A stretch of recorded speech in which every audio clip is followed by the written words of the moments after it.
Okey. Bismillahirrahmanirrahim. Assalamualaikum warahmatullahi wabarakatuh.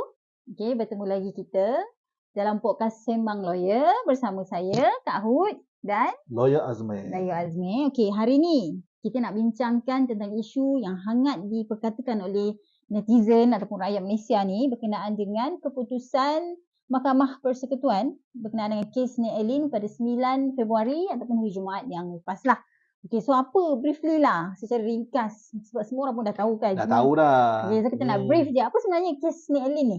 Dia filekan petition mencabar 20 kesalahan jenayah syariah yang diperuntukkan dalam Enakmen Jenayah Syariah Kelantan 1. Okey, mencabar Dia mencabar, beraninya dia sebenarnya mencabar Mahkamah Syariah Kelantan.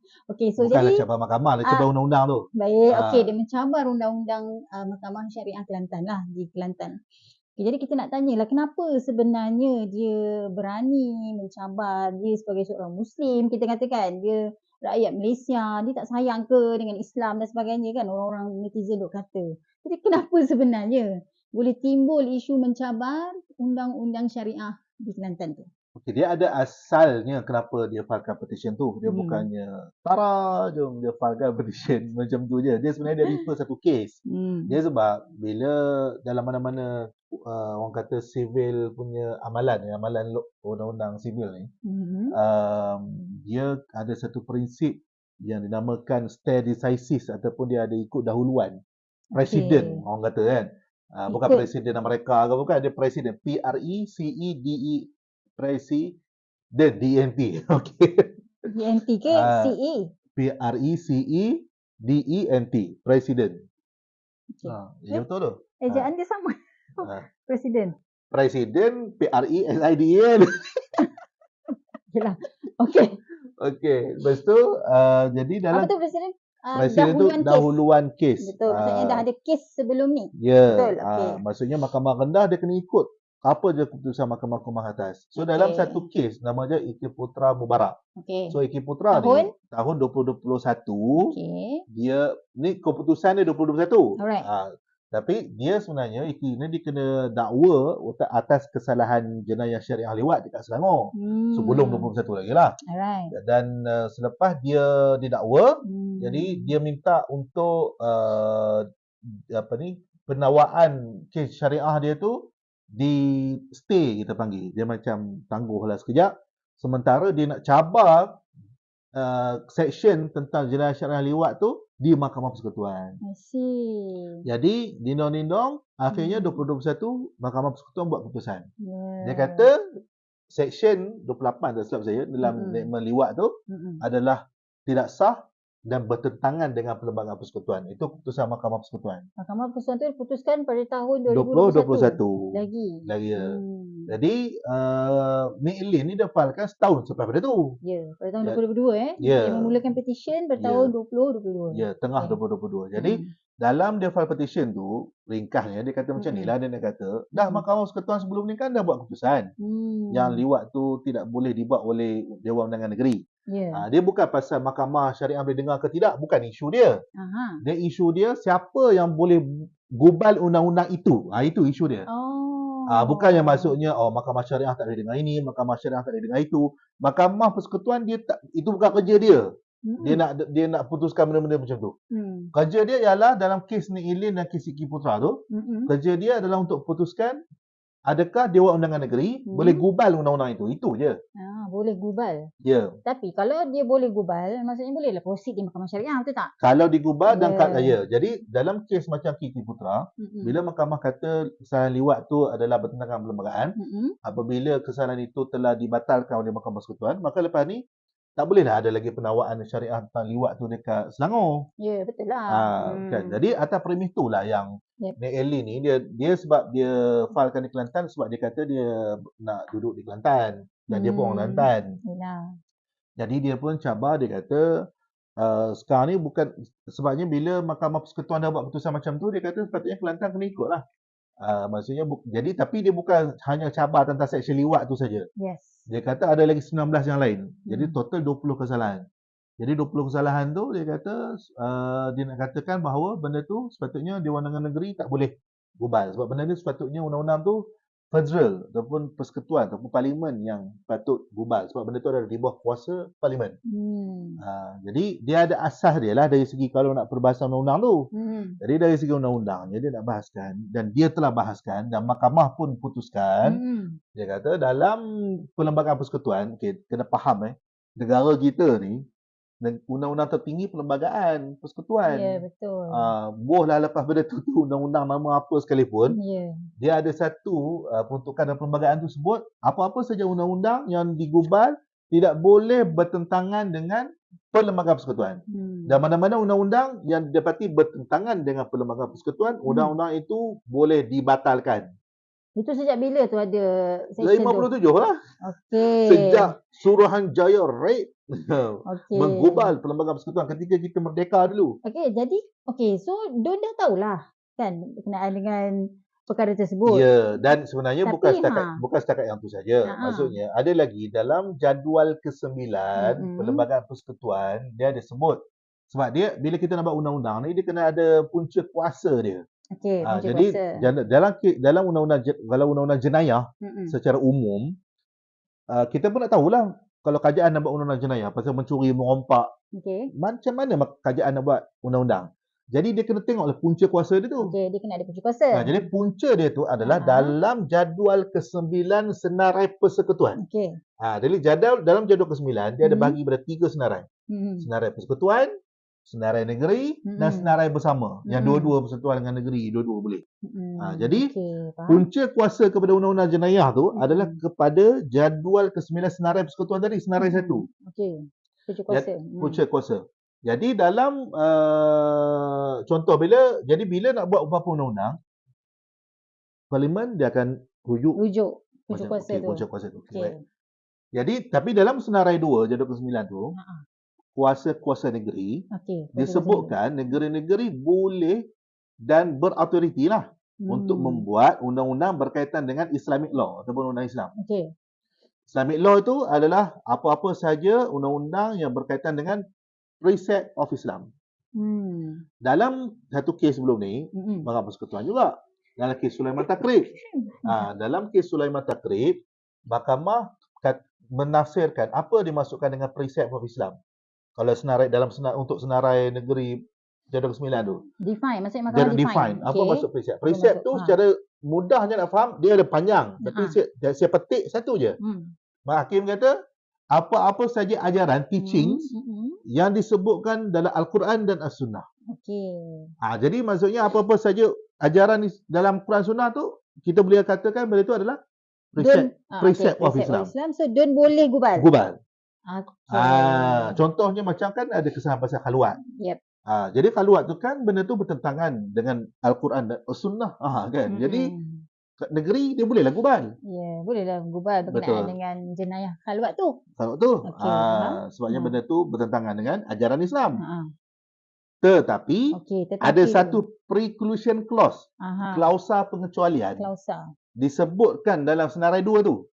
Dia kata boleh gubal undang-undang Islam law berkaitan dengan precept of Islam, tapi tertakluk kepada senarai 1 perlembagaan tadi. Senarai 1 jadual ke-9, senarai persekutuan tadi. Baik. So maksudnya Don ni kalau nak gubal apa pun still kena refer kepada senarai 1. Ya, tertakluk kepada senarai persekutuan tadi. Federal list tu. Jadi itu yang jadi punca perbahasan tu. I see. Faham maksudnya kalau Don nak gubal tu, tapi nak gubal benda yang sama dah ada dalam Federal list tu. So patutnya tak payah gubal lah. Bukan tak payah, tak boleh. Tak boleh itu gubal. Yang punca batal tu. Itu yang punca dibatalkan tu. So maksudnya apa yang ni Elin bawa ni, dia adalah benda yang bertindih. Betul. Bahasa mudah begitulah. Bahasa gitulah. Maksudnya undang-undang yang digubal oleh Don Kelantan spesifik dalam kes ini, maksudnya benda tu sudah ada dalam Mahkamah Persekutuan, Mahkamah Sivil. Bukan, maksudnya dalam peruntukan yang diberikan kepada persekutuan. Oleh kepada parlimen lah. Mudah. Kan kalau kita gubal undang kan, kalau federal parlimen, negeri ni dia undang-undang negeri. Sebab itulah Mahkamah memutuskan undang-undang tersebut yang disyabas oleh Nik Elin tadi sebanyak berapa? 18 kan? Okey, dia 20. Dia 20. Okey, jadi mahkamah bila dia dengar dalam 20 kesalahan tu, Ni Elin dia tarik dua section, dia tarik balik. Dia tarik Daripada dalam 20 tu. Daripada 20 dia tarik Dia dua. tarik dua. Iaitu yang dia tarik balik tu section 5 tentang mengisytiharkan diri sebagai rasul. Dia tarik balik section 5 tu. Dan yang kedua dia tarik balik section 37 1A. Kesalahan tentang orang Islam berjudi. Jadi, tentang judi. Jadi Mahkamah Persekutuan kata dalam kes ni Elin memandangkan dia tarik balik dua section ni, maka dua kesalahan itu sah. Tak ada isu lah, maksudnya sah lah. Tak ada isu jadi lah, siapa berjudi kena. Mahkamah Syariah boleh jatuhkan hukuman. Boleh jatuh hukuman dan boleh dengar dan boleh sabit. Boleh sabit, alright. Kemudian ada dua lagi kesalahan memang mahkamah tolak. So 18 je lah yang diproceed dalam kes ni. Ya, dalam kes tu ada proceed 18 yang diproceed. Daripada 18 tu tolak lagi dua. Mahkamah Persekutuan tolak lagi dua. Iaitu section 13 dengan section 30. Berkenaan apa tu? Dia di bawah tajuk menjaga dan mengawal pengembangan doktrin kepada orang Islam. Dalam salah satu section tu disebut tentang pasal menyerahkan anak kepada orang bukan Islam. Maksudnya non-Muslim ataupun bukan Muslim nak sebarkan dakwah dia kepada orang Muslim. Kepada orang Muslim. Contoh macam tadi tak boleh. Contoh macam tadi kesalahan tu pasal dia kesalahan yang dicabar oleh Elin tu ialah dia tentang kesalahan kalau serah anak kita yang Muslim ni kepada orang bukan Islam. Jadi ikut enakmen tu salah. Dan maksudnya undang-undang tu masih sah lah di bawah negeri. Jadi keputusannya ialah mahkamah kata pasal bab pengembangan doktrin ni dia adalah tertakluk kepada perkara 11 Perlembagaan Persekutuan. Dalam perkara 11 perlembagaan kan orang Islam orang bukan Islam dia bebas untuk mengamalkan dia punya agama dengan aman, harmoni dan sebagainya. Tetapi tertakluk kepada perkara 11.4 Perlembagaan yang kata walaupun you bebas untuk amalkan agama you, Kristian ke Buddha ke Hindu ke, you tak boleh mengajak berdakwah kepada orang Islam untuk agama you. Tak boleh. Jadi dia kata memandangkan perlembagaan sebut jelas pasal pengembangan doktrin ni. Jadi sebab tu section yang berkaitan dengan 1330 tadi, yang pasal tadi kalau contoh bagi anak kepada orang bukan Islam, dia kata benda tu memang sah lah. Sebab perlembagaan sebut kata benda tu memang itu undang-undang dia. Sebab dia bagi contoh kalau macam ni Elin dia nak kata bila bagi kesalahan yang pasal serah anak kepada orang Islam tu, orang bukan Islam tu, dia kata itu kan dah macam seolah-olahnya isu hak penjagaan anak. I see. So sebab itulah dia kata itu hak persekutuan. Tapi mahkamah kata no, dia bukan pasal isu anak angkat ke hak penjagaan ke, bukan itu semata-mata dia kata. Tapi sebab niat penggubal ketika menggubal section tu memang adalah untuk menjaga akidah anak tu. So sebab itulah Mahkamah Persekutuan mengatakan itu adalah hak Dewan Undangan Negeri. Jadi sebab itu Mahkamah tolak petition ni Elin tentang perkara tersebut. Itu yang pertama yang ditolak. Yang kedua? Kedua lah. Kedua section 1330 tu memang pasal isu pengembangan doktrin. Kedua-dua yang ditolak itu adalah berkenaan dengan pengembangan doktrin dan memang ditolak oleh Mahkamah Sivil. Jadi sahlah undang-undang tersebut di Mahkamah Syariah Kelantan. Bukan Mahkamah Syariah. Di dalam enakmen jenayah syariah Kelantan. Enakmen jenayah syariah Kelantan. Tok sikit Kak Hud. Okeylah, sikit-sikit je kan. Sebab dia berkenaan dengan term-term istilah-istilah undang-undang. Okey, so kita fahamlah maksudnya. Bukanlah bermaksud kalau kita kata, bila ni Elin ni menang kan. Maksudnya dia nak kata 16 enakmen lagi tu. Enakmen section, 16 section. Okey, 16 section dalam enakmen tu. Tidak sah, bukanlah bermaksud undang-undang tersebut tidak ada di Malaysia ataupun taklah. Kan maksudnya contohlah dalam 16 tersebut ada macam-macam lah kan. Kita boleh kata kita ambil paling senang liwat lah. Okey. Katakanlah kes liwat berlaku di Kelantan. Okey. So rakyat Kelantan dia tak boleh bawa lah rentetan daripada kemenangan ni ini dia tidak boleh bawa kes tersebut di Mahkamah Syariah Kelantan. Betul? Betul. Okay, jadi dia pun kena bawa lah kepada Mahkamah Sivil. Tak kisahlah nak bermula di Kelantan pun boleh lah kan. Kalau kesalahan tu berlaku di Kelantan, dia kena bawa lah di Mahkamah Sivil Kelantan. Okey, so bila dibawa kes liwat tersebut, adakah Mahkamah Sivil ni akan memandang enteng ataupun tidak ada hukuman terhadap kes tersebut. Okey, dia berbalik kepada dia macam ni, mahkamah kerja dia apabila kes tu dibawa kepada mereka oleh pihak pendakwaan, Mahkamah sivil dia maksudnya Jabatan Pegawai Negara lah. Okey. Polis siasat, Polis siasat. orang tangkap, orang tu sebab katalah sebab salah lewat. Jadi dia pun syorkan kepada pihak Jabatan Pegawai Negara. Jabatan Pegawai Negara pun siasat dan tengok bukti-bukti ini memang ada kes. Jadi bawalah ke mahkamah. Jadi mahkamah bila terima kes, dia tertaluk kepada pembuktian jugalah. Jadi dia tengok ada tak bukti dan berjaya tak pihak pendakwaan buktikan bahawa berlaku liwat tu. Dan kalau yang orang yang didakwa tu mengaku, settle lah. Kalau tak mengaku, senanglah nak dakwa. Jadi kalau dia tak mengaku, dia ambil lawyer. Jadi dibicarakan lah. Mahkamah akan tengoklah bukti-bukti tu. Jadi katalah pembuktian tu mahkamah tengok jelas, maka dia akan disabitkan lah. Okey, disabitkan. Kalau dan disabitkan bersalah. Disabitkan bersalah. Mahkamah sivil ni hukuman dia berapa? Kalau liwat ni maksimum penjara 20 tahun. Maksimum penjara 20 tahun. Kalau di mahkamah syariah, undang-undang syariah sebelum ni? Maksimum 3 tahun. Wow. 3 tahun dan 20 tahun tu sangat berbeza 17 beza tu. Ya, betul. So kita akan rasa 20 tahun tu lebih adil. Betul tak? Wallahualam. Okey, tak apalah cerita pasal adil ni susah jugalah. Okey, so jadi itulah antara contohnya maksudnya bukanlah bermaksud apabila ni Elin menang kes ini, bukanlah bermaksud hukuman terhadap jenayah itu diambil ringan oleh mahkamah sivil. Tidak sama sekali. Kalau pesalah itu melakukan kesalahan, dia pasti boleh didakwa, dibuktikan dan boleh dihukum dengan hukuman yang lebih berat sebenarnya daripada di mahkamah syariah. Okey, tapi nak tanya jugalah Lawyer Azmi, bila kita cerita pasal mahkamah syariah, kita akan cerita tentang Islam. Kita akan kata macam mana ni kan? Kita nak perkasakan mahkamah syariah kita supaya setandinglah dengan mahkamah persekutuan. Boleh tak? Ataupun mahkamah sivil, sorry. Boleh tak supaya setanding dengan mahkamah sivil, mahkamah syariah kita ni? Kita nak perkasakan.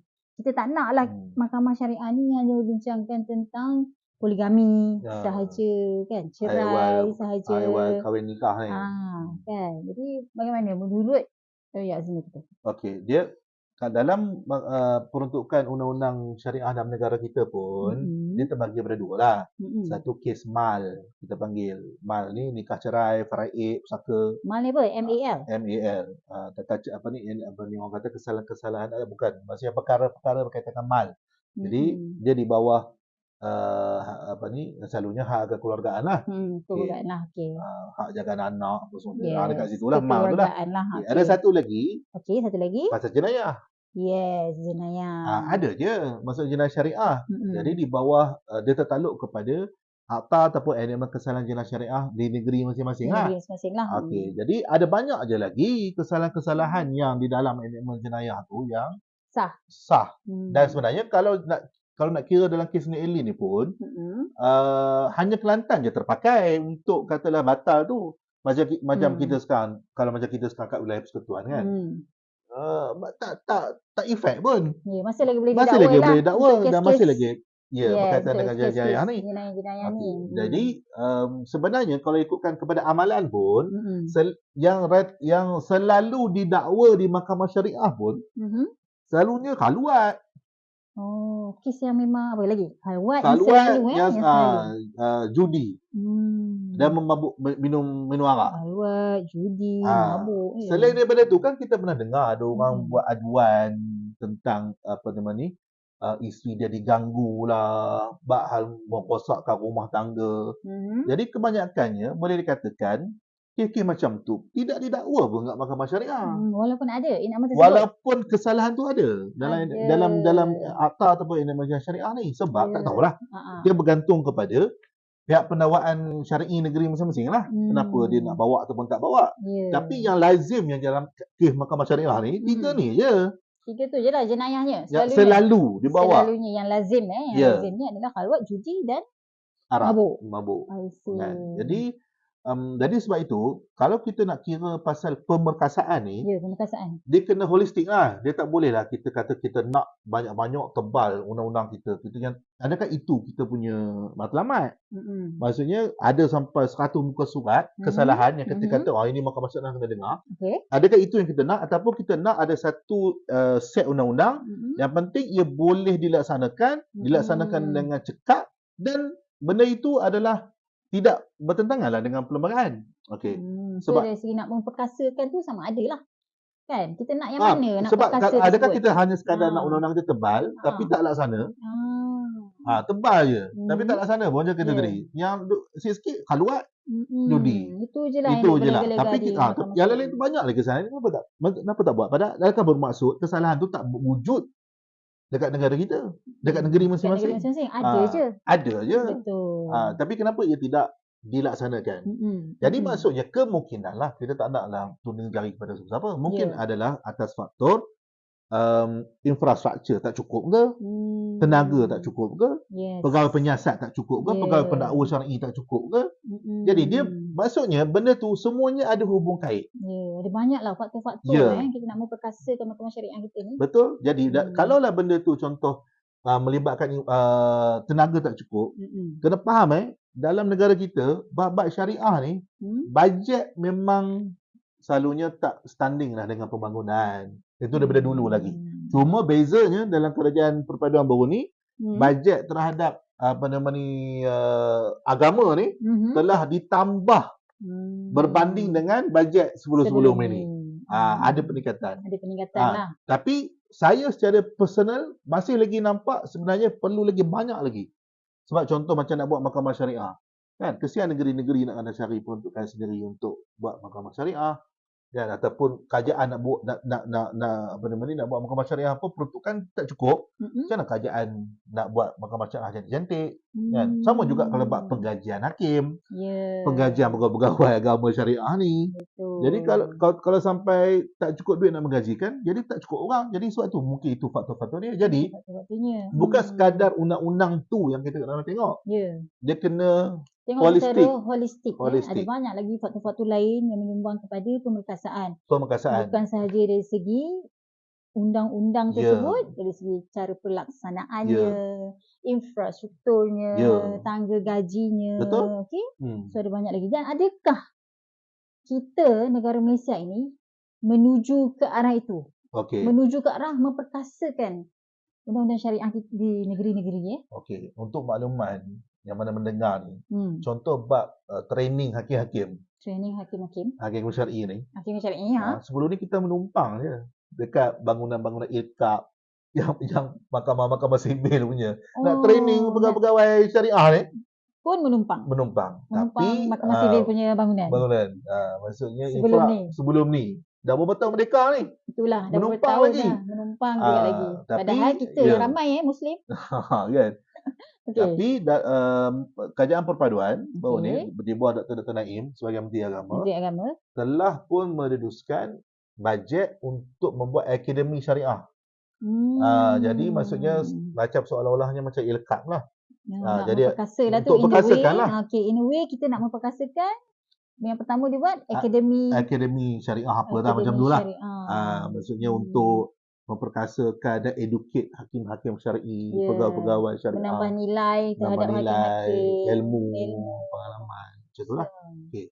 Kemudian yang kedua, kalau kita lihat dari segi undang-undang ini sendiri yang macam di Elin Syabang ni, sebab tu titah Tuanku Sultan Selangor dia telah titahkan dan dengan kerjasama dan komitmen yang diberikan oleh Kerajaan Perpaduan oleh PMX. Dan Sultan Selangor ni dia mengetuai satu jawatankuasa kan? MKI bukan jawatankuasa lah. Bukan jawatankuasa, majlis. Jadi MKI ni dia badan tertinggi pasal Hari Ehwal Islam ni. Di dalam Malaysia negara kan? Di Malaysia ni. Sebelum ni Perdana Menteri yang mempengerusikan. Tapi yang terkini Tuanku Sultan Selangor sendiri yang mempengerusikan. Sebab dia berkaitan dengan hal ehwal Islam, betul tak? Ehwal Islam. Jadi di bawah MKI ni telah tubuhkan satu jawatankuasa mengkaji kompetensi DUN ataupun Dewan Undangan Negeri ni. Semua negeri lah. Semua negeri bagi menggubal undang-undang syariah ni. Jadi nak kaji kompetensi. Sebabnya dia balik kepada isu Nick Allen tadi lah. Dia akan berbalik kepada isu kan. Sebab dia ada loophole. Banyak loophole. Dia banyak loophole. So sekarang ni Majlis MKI ni dia nak mengkaji kompetensi Dewan Undangan Negeri setiap negeri lah. Mengkaji kompetensi Dewan Negeri ni dalam mengubah undang-undang. Sama ada mereka ni ada sejauh mana kuasa yang ada pada mereka mengikut Perlembagaan Persekutuan. Kalau tak ada kuasa, mereka wujudkan kuasa. Dia wujudkan, bolehlah nak wujudkan kuasa. Bolehlah wujudkan kuasa ataupun dia orang buatlah recommendation. Contoh kena gubal perlembagaan ni contoh. Betul lah. Kalau kita nak kuasa tu katalah tak ada kuasa sangat. So kita cadanglah kepada Parlimen untuk perkasakan lagi, betul tak? Ya, betul. Sebab semua pun berbalik kepada Parlimen. Untuk pindah perlembagaan. Betul.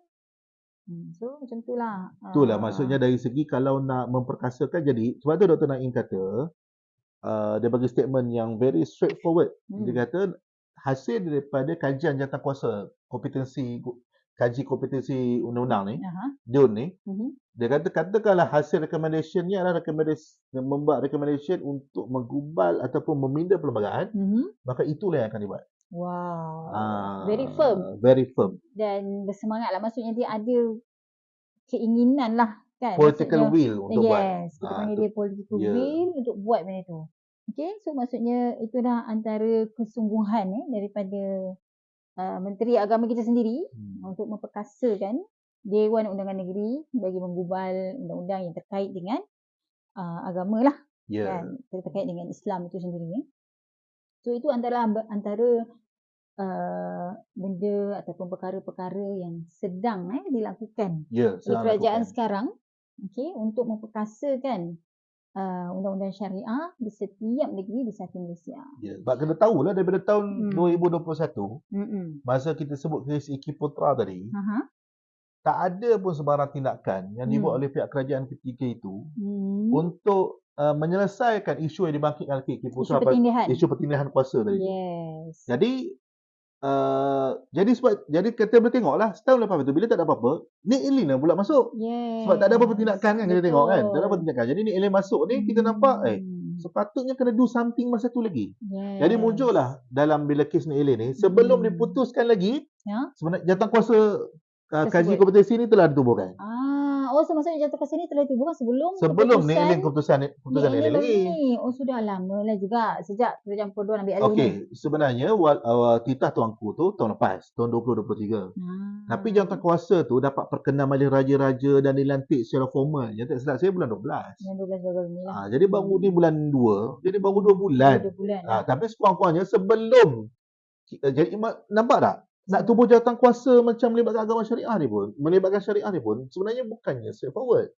Dia perlu kepada titah tuanku dan juga perkenan tuanku dan juga perkenan majlis raja-raja. Sebab ni sebab kalau kita nak kata undang-undang syariah dekat negeri-negeri, mestilah terkait dengan sultan negeri. Terkait dengan sultan sebab undang-undang Islam adalah di bawah kuasa negeri-negeri yang mengetuainya adalah sultan-sultan ataupun raja.